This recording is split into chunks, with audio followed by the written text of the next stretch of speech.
All right, so we're back. We're live again from Jimmy Ellis Weekend. Honored to have with me Ray McCormick. How are you, sir? Nice to be here. It's a great opportunity. The place is packed. Packed out. It's my first time here, and just did the keynote. And Jimmy was a special guy, and it's just a great living memorial Yeah. to him. Yeah, Yeah. it's great. Yeah, I listened to a part of it. It was very good. I like the part about finding your spark. Yep. So one of the things about that's a chapter in my forthcoming book, True Values of a Firefighter. And like I said in the class, I felt like I found my spark. It was several years. I was on the job already. I was in Ladder 24 as a firefighter. And a very simple thing happened. One of our guys came back from a detail and bragged about how well this other truck company was organized, their compartments. And I instantly knew that was not us. And so we had this long traverse cabinet that went from one side to the other, and every time you pulled some specialty tool out of it, two more fell to the floor on your feet, So it was prime for a little rehab. So I got permission from the captain and got some plywood and 2x4s and stuff. And I built a 4-part shelf in there, both sides, and tried to organize not as much debris. And once I did that, I said, you know what, I'm going to do the whole rig. And I ran around the rig, and our saws would bang around. I built a thing for the saws. I built a thing for all our electric cables. Just went around the whole rig. And it was all out of plywood, nothing special, because it's hard for people to believe, but rigs weren't really outfitted like they are today with all the shelving and specialty items that just hold your tools in place for you. So anyway, that to me said you could do more than just coming up. Now that doing more always was available. It just, I don't know, it coalesced into, I'm not just here. I can do more with the firehouse. I can do more to contribute to the company. And I had always liked to write. And I had Deputy Chief Vincent Dunn in the firehouse. Now, I'm not sure at what point he came in during my career there, but he was a big influence, and I had written this whole big thing, and he kind of whittled it down for me, and it became the first truck company column in Fire Engineering Magazine, and then I did a second one. But the spark was that simple realization that our rig was not as good as somebody else's, and we needed to up our game. Yeah. And I didn't have any special carpentry skills at all. And but I was willing to do it without any assistance. I did get help, but I didn't necessarily seek it out. And I think that's also an important part. Yeah, you may determination. You may not get support from people you work with for whatever it is that you have discovered about yourself. And I believe that the fire service holds a spark for everyone. I said it in 2009 in my keynote, and I firmly believe that. And there's a obviously a chapter on that, and I believe in it. And I think whether it be you want to be a fire marshal, you want to be an investigator, you want to be a chief, whatever it is you want to be, there's something there to help propel you. Yeah, excellent. So what year did you retire? 2020. Yeah. COVID put me out of a job. Yeah. I was working at the fire academy, and it was a Thursday. We were done for the week. We worked 4 days, 4 10-hour days.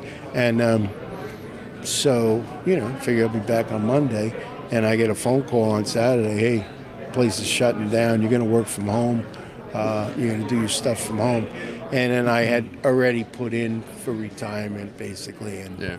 I was like, all right, this is it. Yeah. This is the end. Yeah. So, pretty awesome career you had. I know it's probably hard to whittle it down, but any one moment that was like your fondest? Well, no, I don't know if I could whittle it down that sharp, but a lot of things that you maybe didn't think were all that special became special. The rope rescue, of course, was something that there was no social media at that point. I remember I worked the second day. I worked the next day, and it was on the nightly news and everything. And I remember one of the guys coming in. He said, "Ray made a rope. Ray was involved in a rope. What happened?" They didn't know. And then it became so iconic. That was the part that was like really not expected, but it was a great moment, and it was probably. That was probably the biggest moment in my career, looking back. But when it happened, no, not necessarily. It was a great event, certainly. There's a lot of milestones, and I felt like I was fortunate. It could have been somebody else in my position. It just happened to be me. But there are some opportunities that come that if you have the opportunity, you grab them. Yeah. And I mentioned that in the class, and that was the engine company manual. So I challenged one of the chiefs. I said, this manual is not very good. It needs a rehab. And so he's like, all right, you want to take it on? I was like, yeah. I said, I said, I'll be the lead and I'll pick who I want. And he's like, that's not a problem. I was like, okay. The project lasted over 2 years. Yeah, it's quite a manual. And it was interesting debates. It was a big deal. But I got it done, and I was happy. It was the last thing I handed in to the FDNY.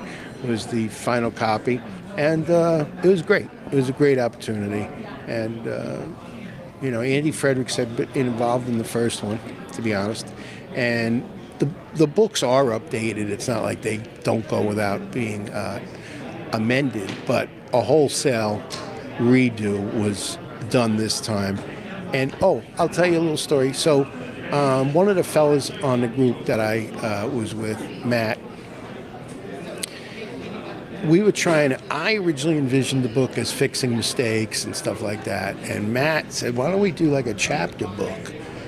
And I thought about it for a while, and I was like, oh man, that's a great idea. And that was like the linchpin to building the thing, was that one sentence of him saying, let's make it a chapter book. So we had like the apparatus, the engine officer, the back step. So these are all separate things that were assigned to the other writers, and we collaborated on all of this stuff. But you never know where the good idea is going to come from, And to me, that was the thing that put us on the right track. And, I'll always be thankful for that. And, I had some other fellas that I had picked, besides the people that came on, that couldn't come on for other reasons. And they were regretful, but, they couldn't. But I had a deep bench, as Frank Lieb likes to say. I had a deep bench to pick from. So we put it all together. It worked out nice. Yeah. So retirement now. Most guys who retire from the fire service find themselves busier. Still traveling a lot. Obviously, you're here. Yeah. Well, I mean, I don't know if you could be busier as retired because there's no scheduled work to go to. But I do try and keep busy, whether it's going to conferences or, I'm involved with a nozzle company called Hen Nozzles, Hen Technologies. And so that's been very interesting. And, I have some other irons in the fire, and I like to keep a lot of plates spinning at once if I can. And it's great. It's great. The fire service is still great. We had a little bit of discussion on this last night about firefighters are there for 20 years, and they don't think of anything they can do when they leave. Yeah. I've told a few guys that I worked with, I said, do yourself a favor. Try and get something while you're here that you can do when you leave here, whether it be in the fire service or some other related thing that you can do that you like. It takes a little effort. My thing was always the fire service. That was my side hustle, if you want to call it that, I had some part-time jobs, on the side, but nothing really. The fire service became my thing. But I didn't really do that much until I had like 20 years. I first went to my first FDIC I ever went to. I had 20 years on the job. And I had written for them for about maybe 7 years prior. I tell my wife, how come they never asked their authors to go to this thing? Timmy Collette asked me to go. He was one of my firemen. and he asked me to go be a part of the live burn team with Mike Lombardo, and that was a classic group, and that's how I got started. So, speaking about Jimmy Ellis in the weekend here, did you have an opportunity? Did you teach with him? Yes. Yeah, back before. Yep. Yeah, so Jimmy, was at a lot of the conferences we attended in Florida. He taught with, the Pittsburgh guys, and we would see each other, several times a year. And he was always, well, first of all, he was like a consummate gentleman. I always felt like he kind of quiet. Very quiet. And, but taking it all in, and,